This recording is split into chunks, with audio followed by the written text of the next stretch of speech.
샬롬. 오늘은 마태복음 10장 말씀을 함께 공부합니다. 오늘도 1장부터 장자고 중에서 함께 공부하도록 할까요? 1. 족탄이었죠. 예수 그리스도의 족보와 탄생이가 나옵니다. 2장 이동하는 두만박사. 3장은 셋이죠. 세례 요한이 나옵니다. 4장은 사시, 시험이 나오죠. 예수 그리스도의 시험과 그리고 공생의 시작이 나옵니다. 5장과 7장까지는 산상수훈 이야기가 나오죠. 5장은 팔복, 6장은 육을 위한 기도, 주기도문이 나오죠. 7장은 산상수훈 가운데 마지막 결론 부분에 나오는 황금률입니다. 그래서 황금 칠하는 장에서 7장입니다. 8장은 9장과 함께 10가지 이적이 집중되어져 있습니다. 그냥 그렇게 외우셔도 될 것 같아요. 8장과 9장은 예수 그리스도의 이적 이야기가 나옵니다. 왜냐하면 예수님이 그리스도 되심을 병자를 치유하고 귀신을 쫓아내며 맹인을 눈뜨게 하는 사건들을 통해서 예수가 메시아이심을 드러내는 장입니다. 엄밀히 말하면 5장부터 7장까지 천국 복음의 말씀을 선포하시고 그 복음대로 삶을 살아내시는 예수님의 모습을 담고 있는 장이 8장과 9장이지요. 우리가 5장부터 7장까지 복음을 소유한 자라면 그 소유한 복음의 능력으로 8장과 9장처럼 우리가 살아갈 수 있을 줄 믿습니다. 그래서 10장에서는요, 예수 그리스도에 관한 중요한 두 가지, 바로 말씀과 행함을 통합함으로 예수 그리스도의 이러한 모습이 제자들 가운데 구체적인 삶 속에서 투영되도록 나오는 장이 10장입니다. 10장 장제목은 이렇게 외워요. 파송설교입니다. 제자들을 파송해요. 그래서 10장 장제목은 파송장입니다. 제자 파송, 그런 파송설교라고 얘기하지요. 제자들을 왜 파송할까요? 전도해서 사람들의 마음을 열어야겠지요. 그러니까 10장입니다. 사람들의 마음을 열든지 아니면 전도의 문을 여는 곳이 이 10장의 장제목입니다.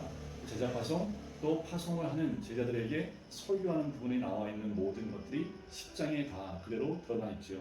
9장 마지막 부분에 많은 무리를 보시고 우리 주님이 길을 잃은 목자 없는 양같이 잃어버린 양들에 대한 안타까움을, 불쌍한 마음을 가지고 계셨죠.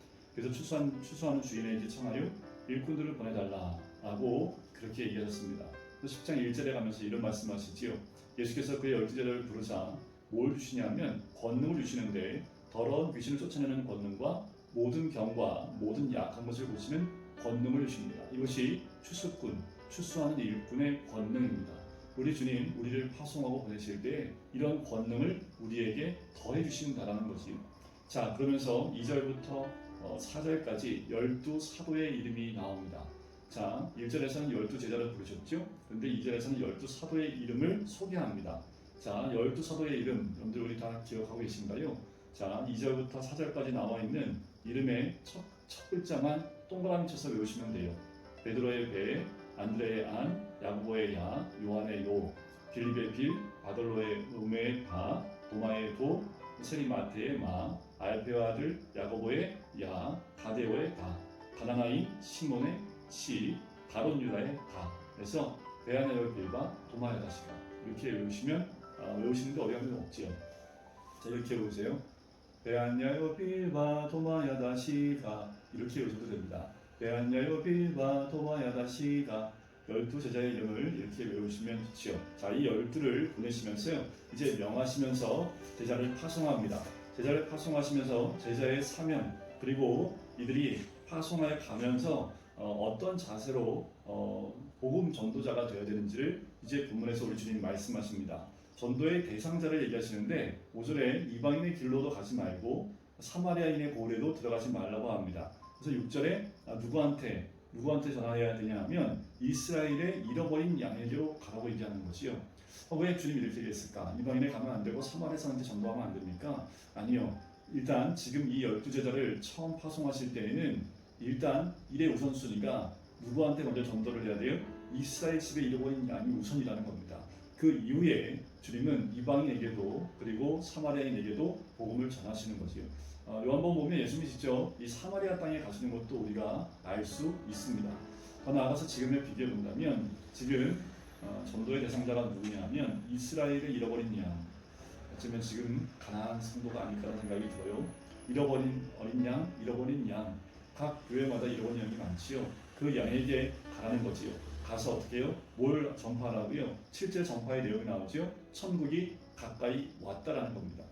여러분 이것이 우리가 나가며 또 제자들이 나가며 전했던 내용입니다. 천국이 가까이 왔다라는 것이요. 바로 10장은요. 천국이 온 곳을 보여주는 장이기도 합니다. 그 말은 뭐예요? 하나님의 나라는 하나님의 통치가 이루어지는 것이죠. 하나님의 통치가 되는 천국이 온 것을 보여주는 거예요. 그러니까 천국이 가까이 왔다라고 전파하지요. 그러면서 어떻게 해요? 해야 할 일이 있습니다. 그것이 8절에 나와요. 이 파송받은 제자들이 가면서 해야 될 일은 병든 자를 고칩니다. 이 병든 자는 뭔가요? 약해진 자를 의미하지요. 죽은 자는 무엇을 의미합니까? 죄의 삭은 사망이지요. 죄의 문제를 또한 해결해야 될 것을 얘기하는 거고요. 나병 환자는 뭘까요? 나병 환자는 부정한 자라고 볼 수 있습니다. 깨끗하게 하는 겁니다. 그리고 귀신 들린 자는 무엇을 의미합니까? 어떤 사람을 의미해요? 그것은 하나님이 아닌 다른 것에 지배를 받고 있는 것을 의미합니다. 이렇게 나가서 만나는 모든 병든 자, 죽은 자, 나병 환자, 귀신 들린 자를 다 고치고 쫓아내는 일을 해야 하는데 어떻게 해야 됩니까? 거저 받았으니 거저 주라는 것이 이 해야 할 일들 가운데 또 마땅한 사명이라는 것입니다. 그러면서 9절과 10절 가운데 물질에 대한 태도예요. 물질에 대한 태도를 얘기하시면서 금이나 은이나 동을 가지지 말라고 합니다. 여행을 위해서 배낭이나 두벌 옷이나 신이나 지팡이도 가지지 말라고 얘기를 하시죠. 아무것도 가지지 말라는 겁니다. 소유하지 말라는 겁니다. 이것이 파송되어진 제자들의 모습이어야 되고 우리의 모습이어야 됨을 이야기합니다. 더 나아가서 주거 문제도 얘기하십니다. 11절부터 13절까지 내용이 주거 문제인데요. 이 제자들을 환영하고 받아들인다고 한다면 그 집에 들어가서 평안을 빌어주라라는 거예요. 자, 먼저 어디서 거해야 될지 합당한 자를 찾아내서요. 그 집에 들어갈 때 복을 평안을 빌어줘야 됨을 얘기를 하지요. 자, 그리고 14절과 15절에는 영접하지 않는 자에 대한 태도를 얘기하십니다. 특별히 14절에 보면 누구든지 너희를 영접하지도 아니하고 너희 말을 듣지도 아니하거든 그 집이나 성에서 나가 너희 발의 먼지를 떨어버리라라는 겁니다.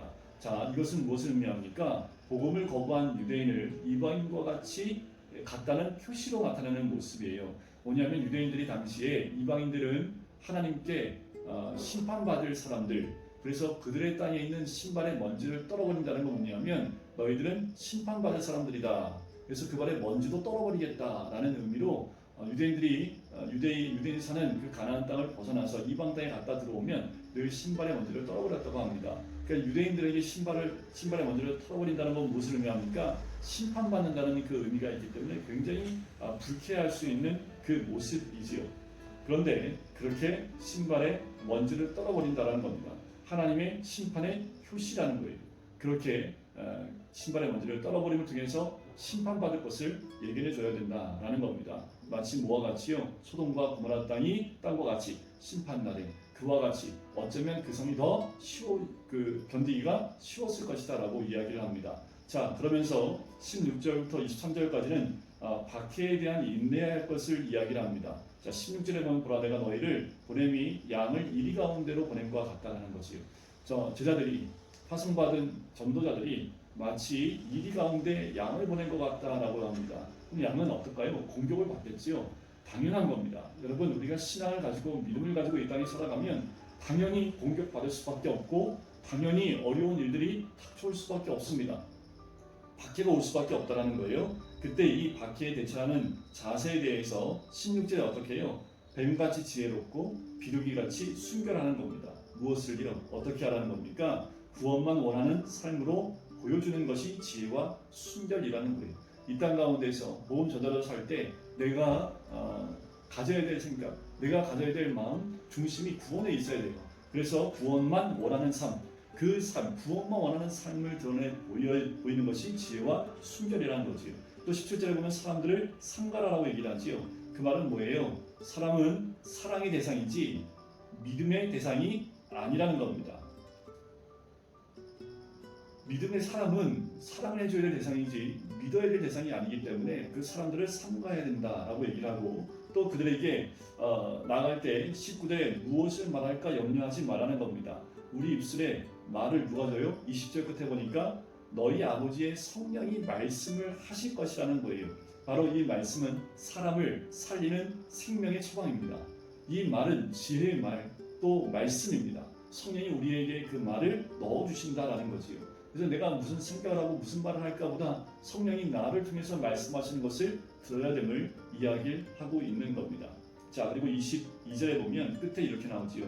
끝까지 견디는 자는 구원을 얻으리라 라고 이야기합니다. 끝까지 견디는 자는 구원을 얻어요. 근데 구원을 얻으려면 어떻게 해요? 끝까지 견뎌야 된다는 겁니다. 천국 가는 날까지 이루어야 할 것이 이루어야 할 구원이라는 거예요. 예수 그리스도를 믿는다는 것은요, 십자가를 지는 삶입니다. 끝까지 십자가를 질 때 구원을 얻는다라는 거예요. 그래서 끝까지 견디는 자, 십자가를 지고 예수님이 가신 그 길처럼 끝까지 견디는 자는 구원을 얻는다라고 말씀을 하고 있는 거지요. 자, 그리고 24절부터 마지막 절까지는 전도자가 명심해야 될 것들을 이야기를 합니다. 특별히 24절부터 33절까지는 담대하게 증거를 해야 되는데, 자, 여기서 보면 지금 전도자가 명심해야 될 것이 무엇이냐면 바로 하나님 나라의 원리를 삶으로 보여주면 이 땅에서는 당연히 대접을 받을 수 없다라는 거예요. 전도자가 명심해야 될 것은 이 땅에서 대접받으려고 하는 것이 아닙니다.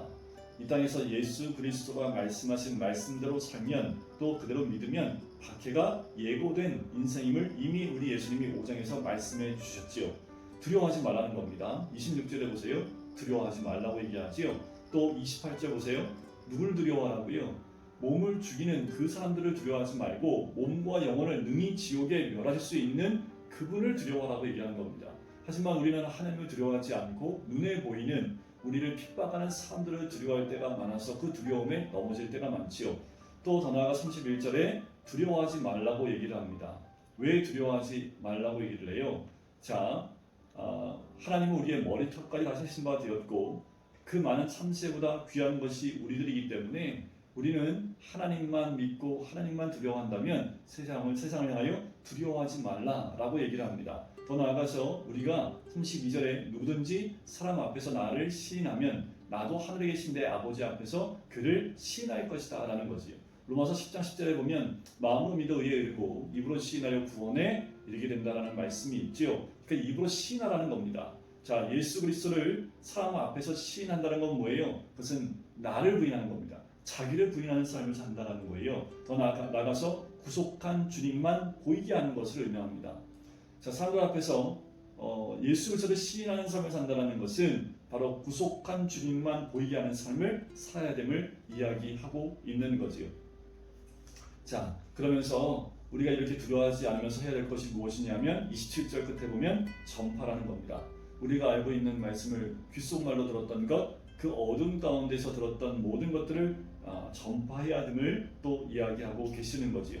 자, 이제 넘어가서 34절부터 보면 이런 얘기가 나옵니다. 34절에 보면 내가 세상에 화평을 주러 온 줄로 생각하지 말라. 화평이 아니요 검을 주러 왔노라. 이게 무슨 말일까요? 여기서 말하는 화평은요, 화평하게 하는 자는 복이 있나니 이사의 화평이 아닙니다. 여기서의 화평은 뭐예요? 믿음과 관계없는 화평을 말하는 거예요. 자, 믿음과 관계없는 화평, 사람들과의 관계를 좋게 하기 위한 화평입니다. 믿음이 아니라 복음이 아니라 그냥 관계의 화평을 의미하는 거예요. 지금 이 코로나로 인해서 사회와의 많은 문제들이 있지요. 그런데 너무 여기 사회와의 관계를 좋게 하는 것에 집중하다 보면 오히려 그것을 화평하게 하기 위해서 하다 보면 오히려 하나님과의 화평이 깨질 수 있다는 겁니다. 자, 내가 세상에 화평을 주러 온 줄로 생각하지 말라는 거지요. 화평이 아니라 뭘 주러 왔다고요? 검을 주러 왔다고요. 그러면서 35절에 보면 어떤 사람이 아버지와 딸이 어머니와 며느리가 시험과 불화해요. 뭐 때문에요? 복음 때문에, 믿음 때문입니다. 믿지 않는 사람과 함께 있을 때 당연히 이 화평은 깨질 수밖에 없다라는 겁니다. 우리 하나님께 합당한 사람이 누굽니까? 합당하지 않는다는 말이 37절과 38절에 3번 나와요. 자, 부모를 나보다 더 사랑하는 자도 합당하지 않아요? 자녀를 하나님보다 더 사랑하는 것, 우리 주님보다 더 사랑하는 자도 합당하지 않아요? 그리고 자기 십자가를 지고 따르지 않는 자도 합당하지 않습니다. 오직 예수님만 사랑하고 예수님만 십자가를 지고 따라야 되는 자만이 우리 주님께 합당한 자임을 이야기하고 있는 거지요. 자, 그러면서 39절에 보면 뭐라고 이야기합니까? 일사각오의 충성입니다. 자기 목숨을 얻는 자는 잃을 것이요 나를 위하여 자기 목숨을 잃는 자는 얻으리라는 것이요. 그 말은 뭡니까? 세상 풍조, 거대한 시류를 따라가는 것이 아니라 역류하는 사람이라는 것을 이야기하는 것입니다. 이거 꼭 기억하셔야 되지요. 주기철 목사님이 바로 이 일사각오의 믿음을 가지고 그때의 조류와 풍조를 따라가는 것이 아니라 역행하며 역류하며 믿음을 따라 살았다라는 겁니다. 자, 그러면서 40절 이후에 나온 것은 우리의 정체성입니다. 나를 영접하는 자는 곧 누구를 영접한 것 똑같아요? 하나님입니다. 우리가 복음을 소유했고 복음을 전하는 자라면 우리를 영접하는 자는 곧 누구를 영접하는 것 같다라고 얘기해요. 40절에 바로 하나님을 영접하는 것과 같다라는 겁니다.